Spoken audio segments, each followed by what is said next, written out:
grateful to be able to talk with you today. And this is the third talk, so a series of 4. So for those of you that are keeping track, there's one more. And it'll be 2 weeks from tonight. There's a special speaker next Wednesday night. And Tina will be here with music. And so what I've been talking about is a book that's been very instrumental in my life over my whole life. I was exposed to the book in high school, and the book's been with me ever since. And so the first night we talked about part 1, and we talked about, I guess it's not we, but I talked about the journey that we're on, and that we'll have our trials and tribulations, but we just keep pushing forward. We just keep pushing forward, and we know our purpose. We discover our purpose, and we know our purpose, and we put all of our energies behind that. And then last week I talked about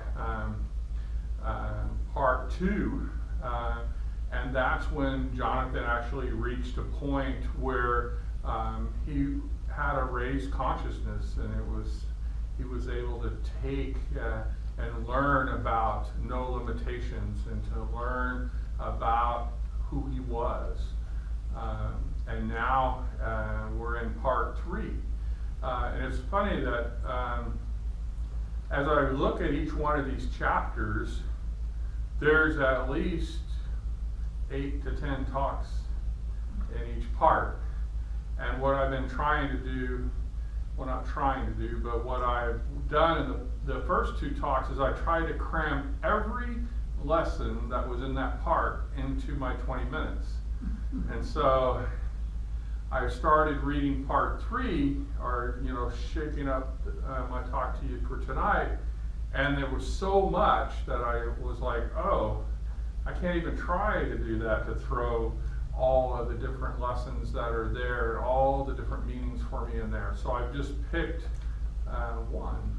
And so I'm going to talk to you a little bit about the story of part 3, and then actually I have some quotes that are my favorite in this part, and then I want to talk to you about consciousness and awareness. So if you recall, or maybe you don't, but part 2 kind of ended where Jonathan was working within himself to be better and better and better. And Chang was the enlightened one that kind of was planting a seed of start understanding kindness and love. And he started planting that seed, but he wasn't forcing Jonathan to do anything. He just planted the seed. And then Jonathan, on his own, was thinking, man, if somebody that had this knowledge had come back and had worked with me on the first day that I was outcast, look how much further I would be along.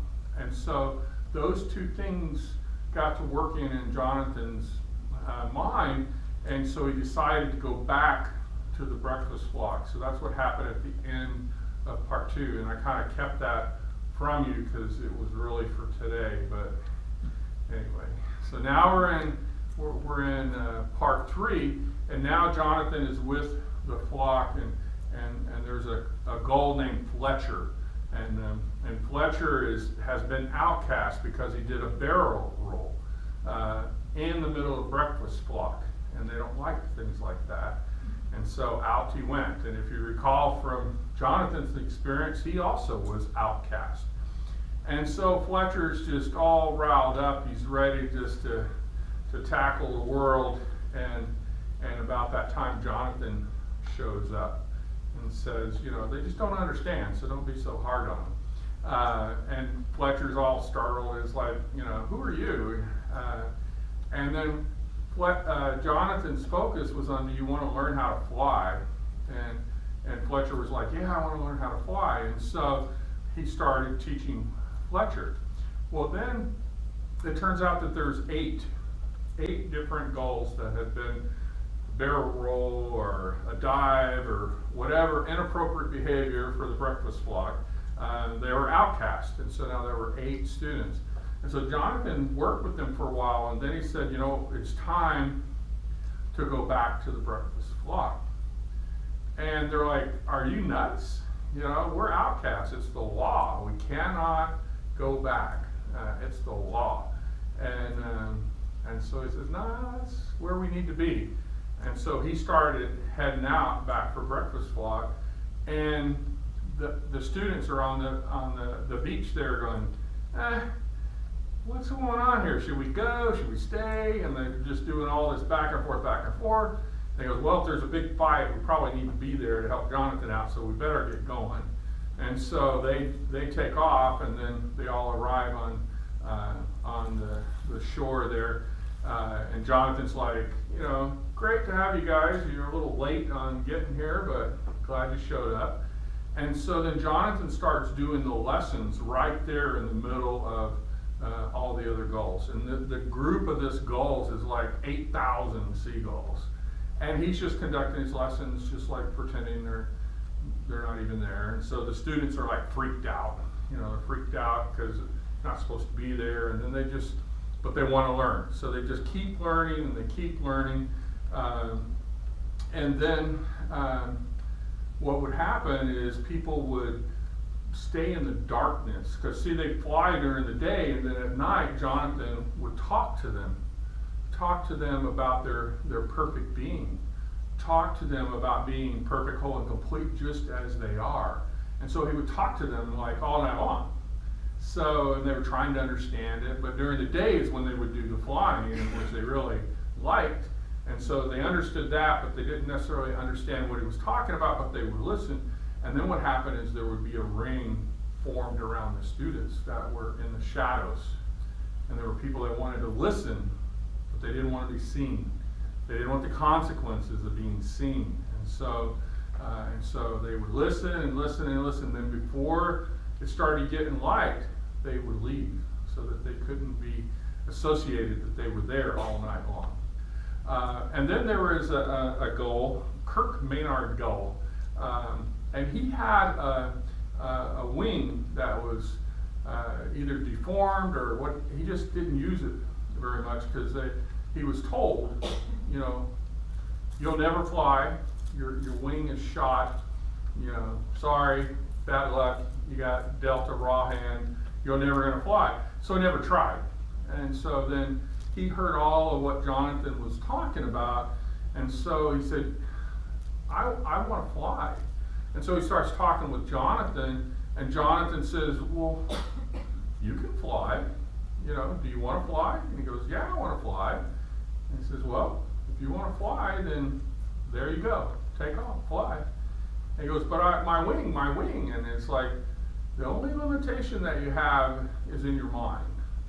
And so if you want to fly and freedom is yours, then take off. Off you go. And so he could fly. Everybody was telling him that he couldn't because his wing looked weird and it was deformed or whatever. But whatever it was, is he believed that, and so he never tried. So off he took off, and he was flying. And he just screeched in the middle of the night, I can fly, look at me, I can fly. And so everybody's like, whoa, wait a minute, what just happened? That gull's not supposed to be flying. And so the next morning, there was 1,000 gulls around the circle, and they didn't care if they were seen or not seen.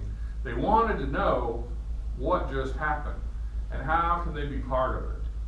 And so that was pretty exciting to have. You went from just a handful of gulls to now you have 1,000 that are around. And so there was a whole experience and interaction of learning that was happening. And I wanted to, so I'm talking about the body. Whenever he was talking, Jonathan said, your whole body, from wingtip to wingtip, is nothing more than your thought itself in a form you can see. I'm like, whoa, okay. I mean, you know, for me, that's kind of like on the edge, because it's like your body, and then you're talking about my body's not there, and I'm like, but it's the intention, you know. So if your intention is that you're perfect, whole, and complete, and that you can do the things that you want to do and that you feel you should be able to do and you have passion to do, well, then you should be able to do them. And so that intention, I believe, is what's the strongest point there, and that's what I took whenever I read it. And then later on, just a page later, break the chains of your thought and you break the chains of your body. And so a lot of times you convince yourself that you can't do things. I've done that myself, convinced myself that I couldn't do things, and then had a change and decided that, you know, maybe I can do this. Or I had somebody encouraging me that, yeah, you can do this. And then whenever I had that encouragement and I just said, okay, I'm going to do it, well, turns out I can do it. I had a situation, I have 4 kids, and they were kind of raised with, it's too hard, you know, it's okay, it's too hard. I never did that good anyway. And so my kids were getting this constant repetition of, you don't have to try, it's okay. You know, it's hard for me, so I'm sure it's hard for you, so you don't even have to try. And so that really bothered me a lot. And so I said, well, what can I do physically to show my kids that you can do anything that you set your mind to? Can anybody guess what I chose to do? No, I probably can't guess, right? Because you don't know. But I'll tell you. Otherwise, the talk just stops right here. But anyway, so what I decided to do in such great physical features that I have, and I decided to run a marathon. And I said, I'm in a grouping, they called me Clydesdale because I'm so big. They said, okay, well, you're not one of the Kenya runners, so we're going to make you, you're in the Clydesdale group. And I went, oh, thanks, I appreciate that. But I went into training and I talked to my kids and I said, you know why I'm doing this marathon? And they were like, no. I said, well, because I'm going to show you that you can do anything that you set your mind to. I'm not supposed to run marathons. I don't run all the time. I'm not in the greatest shape, but I'm going to show you that I can complete a marathon. And so it's a real funny story. So I started training, and I had this store that had that I got my shoes from. They go, well, you know you have to do a pre-marathon before you do the real marathon. And I'm like, what? And they went, yeah, you got to do the pre-marathon before you do the real one. I'm like, okay, you know. So I'm just all gullible because I don't do this kind of thing. And so then I signed up for a marathon down in San Diego. And so I did that marathon. And then when you do the marathons, they have this health fair before where you go pick up your bib and they try to sell you clothes and all kinds of things for runners. And there was an auction there for the Big Sur Marathon as a fundraiser for charity. And I go, oh, I'm all great for charity, so I filled that out. And so then I ran the San Diego Marathon in January, and I finished. And I was like, see kids, you can do anything that you set your mind to. Well, then I got the phone call. You have won an entry into the Big Sur Marathon. Oh great, now I have a second marathon. Now this marathon is in April, and it's in Big Sur. And just a little fun fact, it is the hardest marathon in North America, and it is the 5th hardest in the world, and I get to be in it. So again, in the Clydesdale ranking, so I fly up to Northern California, and I do the Big Sur Marathon, and I finish it. And so I'm going, wow, this is quite an object lesson, but I'm kind of over it, you know. And so, but then I'd already told my kids I was doing the Rock and Roll Marathon in San Diego in July. So I'm like, okay. So off I went, and I did the Rock and Roll Marathon. So I did 3 marathons in 6 months. And so that was just, you know, that was awesome for me, and I felt good about it, but the whole thing was, people were telling me, oh, you can't do that, you can't do that. And so then I was working over at Pacific Life, contracting over there, and I had somebody that reported to me, and he was telling me, oh, I'm running sprints, I'm doing this, I'm doing that, and I'm in preparation of the Orange County Marathon. And I go, are you running it for time? And he goes, no. I said, well, you can just go do it. He goes, oh, no, you can't.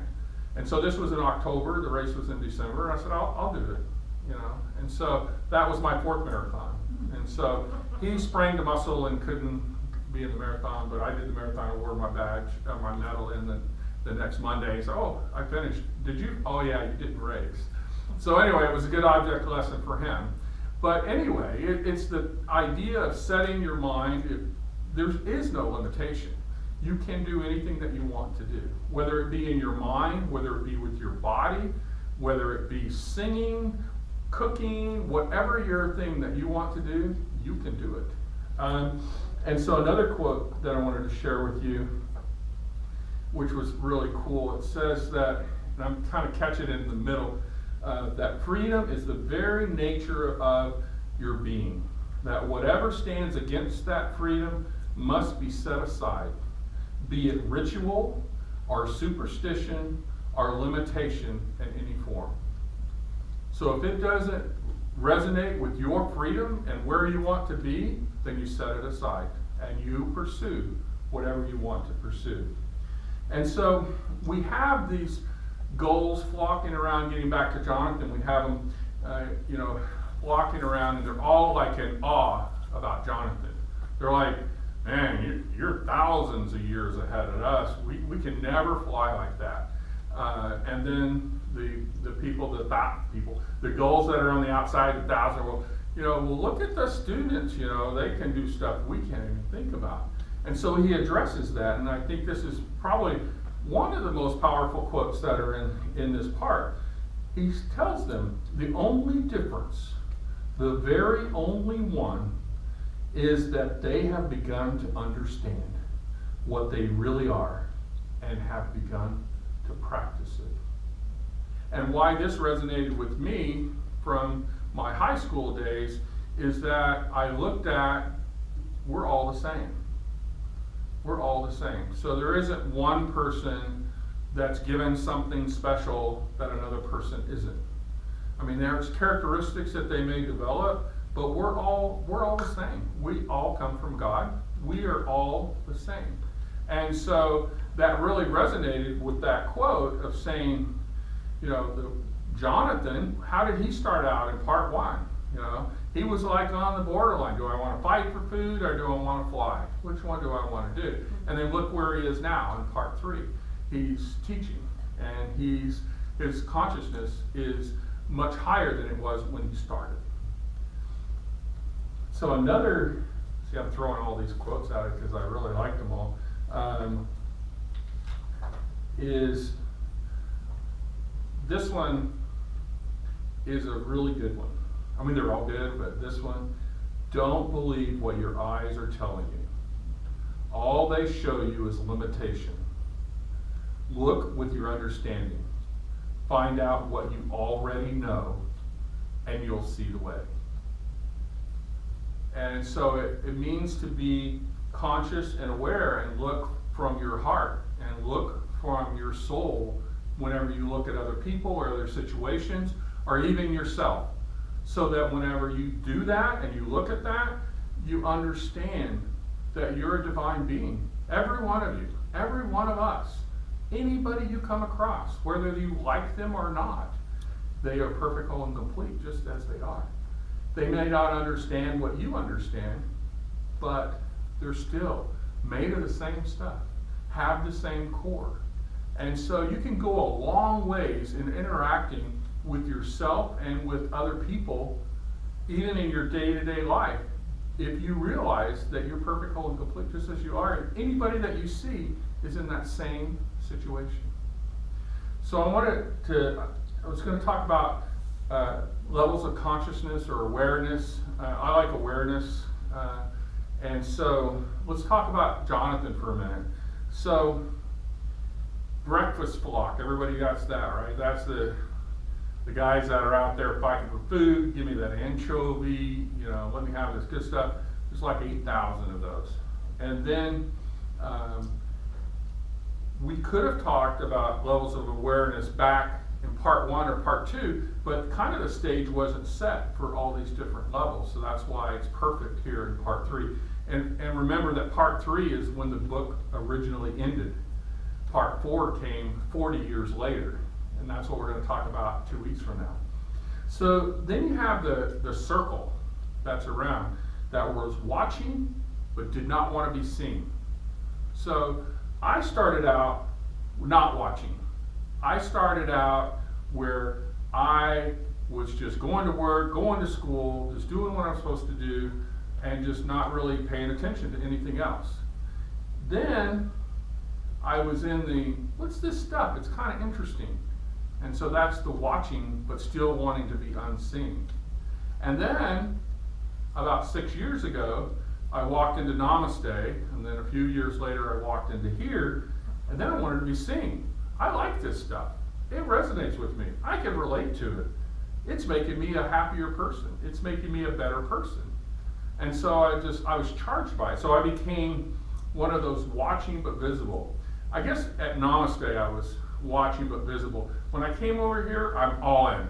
You know, I was all in. I walked in the door, I'm all in.